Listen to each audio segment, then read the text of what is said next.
Bayangkan, jam menunjukkan pukul 11 malam. Laptop masih menyala, notifikasi Slack belum berhenti. Mata pedih, punggung sakit. Tapi besok pagi, meeting jam 8 tetap harus hadir dengan senyum paling profesional. Dan yang paling aneh, kita menyebut semua itu sebagai karir impian. Selama bertahun-tahun, banyak orang percaya bahwa bekerja di perusahaan besar adalah tiket menuju kehidupan sukses. Gaji tetap, kantor keren, asuransi kesehatan, kopi mesin gratis, title keren di LinkedIn. Tapi di balik gedung kaca yang terlihat mewah itu, ada sesuatu yang jarang dibicarakan. Kelelahan massal, krisis mental, kesepian, dan manusia-manusia yang perlahan kehilangan dirinya sendiri demi target perusahaan. Gallup dalam laporan State of the Global Workplace 2026 menemukan bahwa hanya 20% pekerja dunia yang benar-benar merasa terlibat dan bahagia dengan pekerjaannya.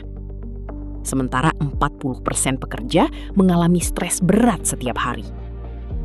Artinya, mayoritas manusia modern bangun pagi bukan karena hidupnya bermakna, tapi karena takut telat absen. Inilah sisi gelap menjadi budak korporat.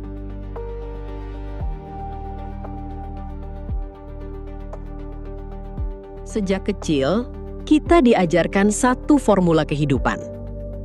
Sekolah yang rajin, masuk universitas bagus, lalu kerja di perusahaan besar. Dan ketika akhirnya diterima kerja, rasanya seperti memenangkan hidup. Upload foto ID card kantor, story pertama di kubikel baru, foto laptop kantor, caption, "New journey begins." Kita merasa naik kelas sosial. Padahal, banyak orang tidak sadar bahwa sejak hari pertama bekerja, hidupnya perlahan mulai dikendalikan sistem. Jam tidur mulai berantakan, waktu dengan keluarga berkurang, libur terasa seperti dosa. Bahkan makan siang pun sambil membalas email. Perusahaan modern tidak lagi hanya membeli tenaga kita. Mereka membeli waktu, emosi, perhatian, bahkan identitas kita. Makanya banyak orang memperkenalkan dirinya bukan lagi sebagai manusia, tapi sebagai jabatan. Aku HR, aku konsultan, aku analis, aku manajer.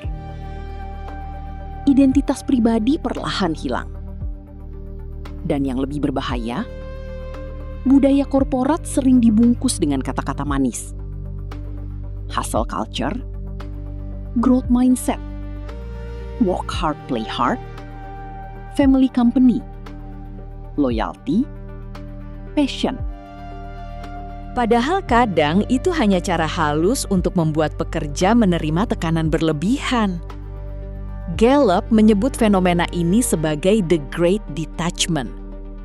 Orang-orang tetap bekerja, tapi secara mental sudah lelah dan terputus dari pekerjaannya. Mereka hadir secara fisik, tapi jiwanya sudah kosong.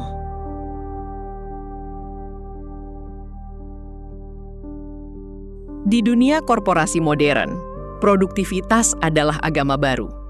Semua diukur.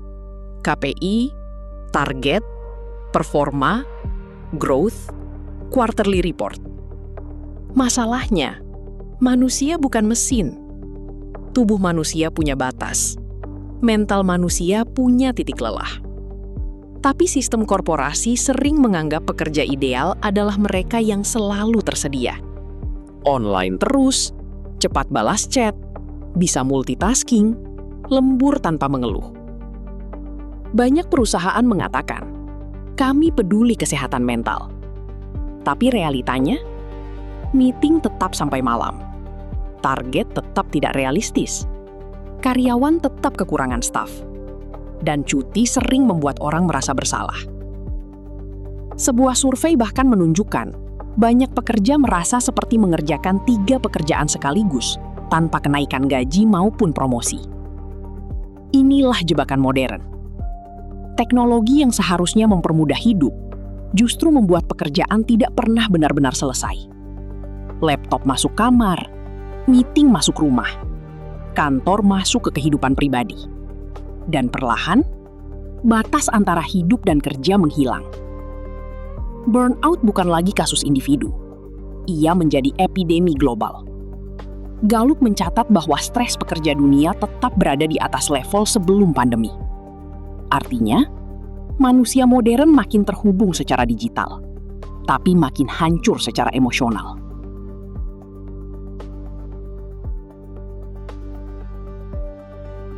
Ada satu kalimat paling terkenal dalam dunia korporasi. Kita di sini adalah keluarga. Terdengar hangat, tapi seringkali itulah awal manipulasi emosional. Karena dalam banyak kasus, perusahaan ingin loyalitas tanpa batas, tapi tidak memberi keamanan yang sama. Ketika perusahaan untung besar, itu kemenangan perusahaan. Tapi ketika perusahaan rugi, karyawan yang pertama dikorbankan. PHK massal, efisiensi, restrukturisasi, right sizing. Dan ironisnya, orang yang sudah mengorbankan kesehatan, waktu, bahkan hidup sosial demi kantor, bisa digantikan hanya lewat satu email HR.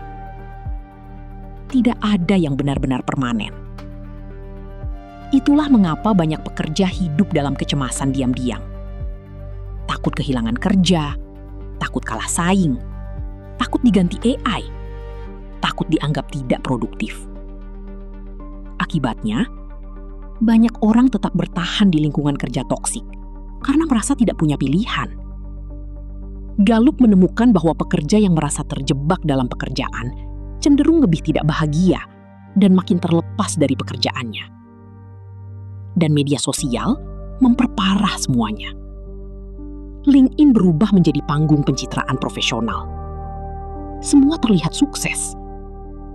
Padahal di balik posting, grateful for this opportunity, mungkin ada seseorang yang menangis diam-diam karena tekanan kerja.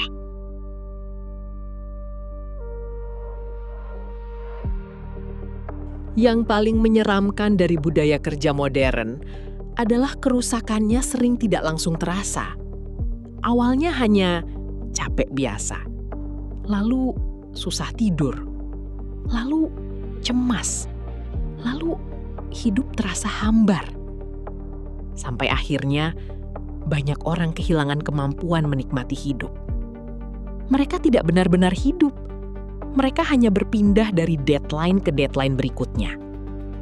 Hubungan keluarga rusak, pertemanan hilang, tubuh drop, mental runtuh. Dan lucunya, masyarakat sering memuji itu.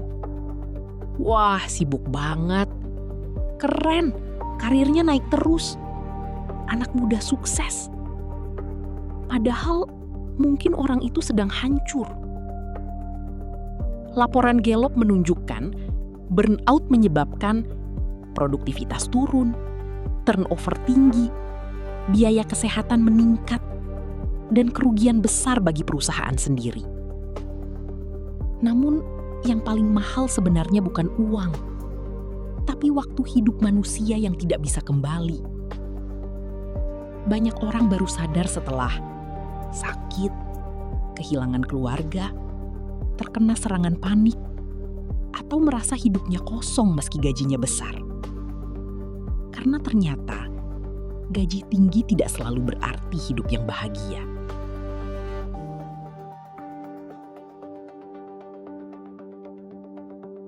Lalu pertanyaannya, apakah bekerja di korporasi itu salah? Tidak. Masalahnya bukan semata-mata kantor. Masalahnya adalah ketika pekerjaan menjadi seluruh identitas hidup manusia. Ketika nilai diri diukur hanya dari jabatan, gaji, dan produktivitas. Kita hidup di era di mana manusia dipaksa selalu optimal. Padahal manusia juga butuh istirahat, hubungan sosial, makna, dan waktu untuk benar-benar hidup. Bekerja itu penting, tapi hidup lebih penting. Karena pada akhirnya, tidak ada perusahaan yang akan mengingat berapa kali kita lembur sampai tengah malam. Tapi tubuh kita akan mengingatnya. Mental kita akan mengingatnya. Keluarga kita akan mengingatnya. Dan mungkin suatu hari nanti kita akan sadar bahwa selama ini kita terlalu sibuk membangun perusahaan orang lain, sampai lupa membangun hidup sendiri.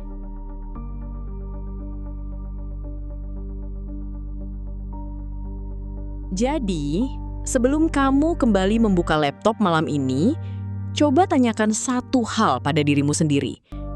Apakah aku sedang membangun masa depan atau hanya sedang bertahan hidup? Kalau kamu pernah merasa lelah menjadi budak korporat, tulis pengalamanmu di kolom komentar. Karena mungkin kamu tidak sendirian.